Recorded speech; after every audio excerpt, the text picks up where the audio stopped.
ధనుష్, అక్కినేని నాగార్జున ప్రధాన పాత్రల్లో నటించిన చిత్రం కుబేరా బాక్సాఫీస్ వద్ద భారీ విజయాన్ని నమోదు చేసింది. జూన్ 20న ప్రేక్షకుల ముందుకు వచ్చిన ఈ సినిమా విడుదలైన నాటి నుంచి వసూళ్ల పరంగా దూసుకుపోతోంది.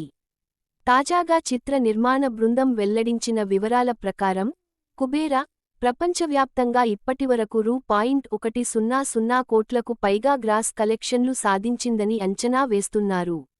ఈ సందర్భంగా తమ సినిమాను ఇంతగా ఆదరిస్తున్న ప్రేక్షకులకు చిత్ర యూనిట్ కృతజ్ఞతలు తెలియజేసింది. ఈ చిత్రంలో ధనుష్, దేవా అనే పాత్రలో, నాగార్జున, దీపక్ అనే పాత్రలో నటించి ప్రేక్షకులను మెప్పించారు. ముఖ్యంగా ఒక భిక్షగాడి పాత్రలో ధనుష్ కనబరిచిన అద్భుత నటనకు సర్వత్రా ప్రశంసలు వస్తున్నాయి. ప్రపంచంలోనే అత్యంత ధనవంతుడైన ఒక వ్యక్తికి, వీధుల్లో బ్రతికే ఒక నిరుపేద వ్యక్తికి మధ్య జరిగే సంఘర్షణే ఈ సినిమా ప్రధాన కథాంశం. రష్మిక మందన్న కథానాయికగా నటించిన ఈ సినిమా సుమారు 3 గంటలకు పైగా నిడివితో రూపొందింది. ధనుష్కు వరుస విజయాలు. నటుడిగా ధనుష్ ఈ మధ్య కాలంలో వరుస విజయాలను అందుకుంటున్నారు.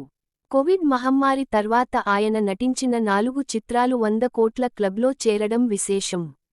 తిరు, సార్, రాయన్ చిత్రాల సరసన ఇప్పుడు కుబేరా కూడా చేరింది. ధనుష్ స్వీయ దర్శకత్వంలో 100 కోట్ల రూపాయలు బడ్జెట్తో తెరకెక్కిన రాయన్ చిత్రం కూడా 150 కోట్ల రూపాయలు వరకు వసూళ్లు రాబట్టిందని ట్రేడ్ వర్గాల అంచనా.